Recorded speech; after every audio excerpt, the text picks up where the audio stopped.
influencing pop culture, politics, and everything in between, taking you ringside as we discuss the crazy world that is professional wrestling. This is Going Ringside. Good day.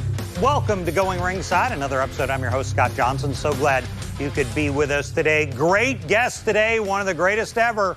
Mick Foley is here, the hardcore legend, Mankind, Cactus Jack, Dude Love, the three faces of Foley, whatever you want to call him. We're sitting down with Mick. Mick is one of my favorite guests we've ever had because he's just so fun. Such a nice guy, such an interesting story from how Vince McMahon discovered him to Undertaker and the iconic feud they had with one another. Now, real quickly, before we get to Mick, make sure you're subscribing to our YouTube channel, youtube.com/@GoingRingside. If you're watching us here on the YouTube channel right now, go click that subscribe button. We need it to keep building the product. And a little later on in the show, Desiree Joseph with the Chutes and Ladders podcast will join us to break down Mick's career. But let's get to it.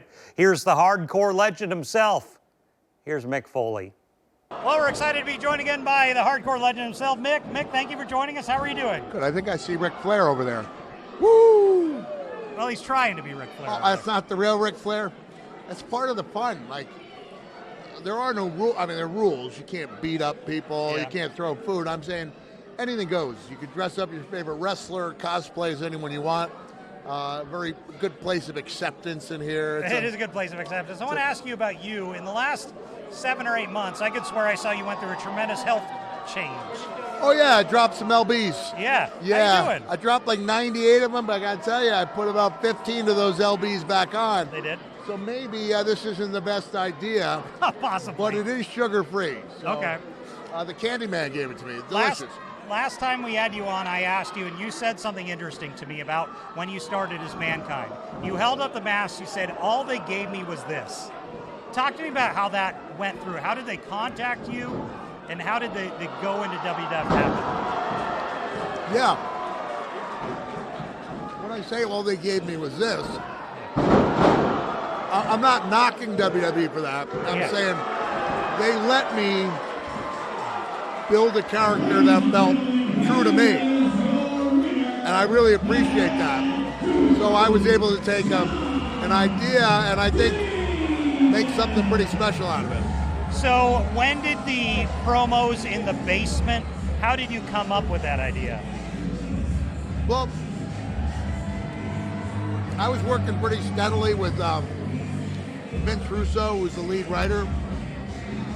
I told him what I was hoping to accomplish with this character. I said, I don't just want it to be Cactus Jack with a mask on. So the character was pretty dark, and it was decided that he should do his opening vignettes in a dark place, you know? It was like a basement. It wasn't just a basement, it was almost like a dungeon, you know? And they introduced the rat named George. Now, I'm not crazy about holding rats, but I'm not going to let that stand in the way of getting a good job. So I did what I had to do. You mentioned Vince Russo. What was he like back in the day back then? Oh, Vince was great to work with, yeah. He had a lot of great ideas. He wasn't afraid to hear your ideas and mix them in. And so if people really enjoyed what I did, it's a combination between getting some good ideas from really talented people and thinking of a lot of pretty cool stuff myself. How did they get to the idea? Who approached you about feuding with Taker? How did that come about? Oh, yeah, I think that was Jim Ross. You know, I wasn't crazy about changing characters, and he kind of sweetened the deal by letting me know I'd be feuding with The Undertaker, and I think it was at Undertaker's request. So they say all's well that ends well, and that ended pretty well. When did Vince realize, who's this guy I just hired? When did Vince have that realization? I think he really... It was an interview segment I did with Jim Ross in April of 1997. And I think Mr. McMahon became a fan of mine that night. And I was a made man in WWE from that moment on. I've got to get back to some of these people. How about one last question? Your thoughts on what happened with Rock? Did you expect it when he was what he was, that he would become what he became? I mean, did I expect him to be the biggest star in the world? Yeah. No. even when he started doing really well, it was like there's a difference between coming out and having Scorpion King and even The Game Plan, which is a really good movie, and he was big. I don't think we thought he was going to be as big as he is now. He's the biggest star in the world. You still talk? We do still talk, yeah. Matter of fact, if people want to Google Dwayne Johnson, Mick Foley, and Texas, you'll see a really cool favor that he did for me. He absolutely did not have to do. And in doing that small favor, he absolutely made a young man as happy as a young man can be, and really brought a lot of happiness to all of Central Texas. So we do keep in touch. Not a lot, but he's always there for me when I need him. Mick, thank you very much. Thank you, brother. Well, let's talk about Mick, a great guy who I've had on a few times now. We're joined now by Desiree Joseph with the Shoots and Ladders podcast. Desiree, where do people find Shoots and Ladders? On Instagram, YouTube, and Spotify. And I want to ask, is it Shoots A&D Ladders or Shoots and the little and sign? It's the Shoots A&D Ladders. Got it, okay. Yeah. Okay. It's hard on the internet I know. nowadays. So let's talk about Mick Foley. Nicest guy. So when I interviewed him, and he took time out of signing autographs, which I felt bad about, but he's such a nice guy. And you've seen Mick at these over the years? He is the coolest man. I met him, 2 years ago? He's the best. So I'm surprised that he's still with us, frankly. I mean, he brutalized his body. He's a hardcore legend. Yeah. I love him. Did you think that he would be one of the top guys in the Attitude Era?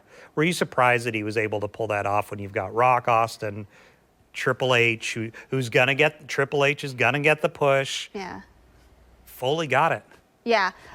When you think of Attitude Era, you're thinking of these iconic people. They were getting out of the gimmicky era, and Mankind comes in with this gimmick, and you're like, what is this? And he doesn't look like the rest of the guys, but he puts on quite a show.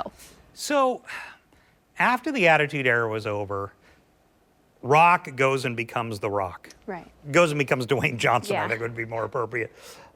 It was interesting to see these icons where they go. Triple H takes over the company. Austin does podcasting. Kurt Angle, who we talked about recently, he goes to TNA. Foley just kind of was a guy who could just show up and get a pop whenever he would come back. Yeah.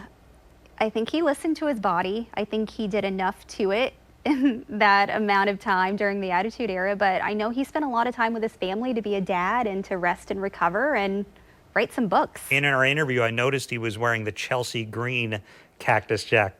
A little bit Are you surprised that Chelsea Green wanted to wear a shirt based on Mick Foley? No, because she's just as crazy. Yeah? Yeah. That was the best thing, one of the best matches that she's done too.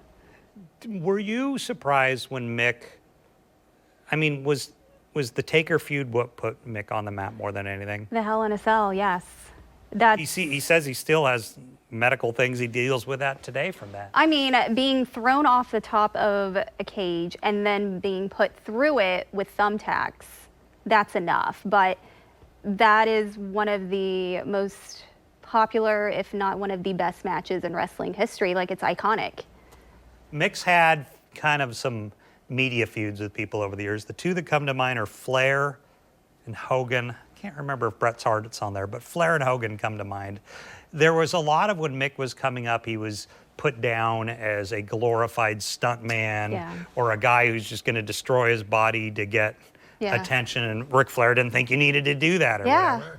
But Mick kind of proved everyone wrong. Right. And at the end of the day, after years, because I know exactly what you're talking about, Flair in multiple interviews says, I've stopped him multiple times to say it's not worth it. You are young, you have children, don't risk it. And at the end of the day, they're like, he loves what he does, and he's going to put his entire body at risk to put on a great show. And that's what fans just went for. And I appreciate it. I hate that they have to hurt themselves, but he was the guy who was willing to do it. He's perfect. So I was excited when I interviewed him because I worry you worry what the wrestlers are going to be like in person. Yeah. He was exactly as he presents on television.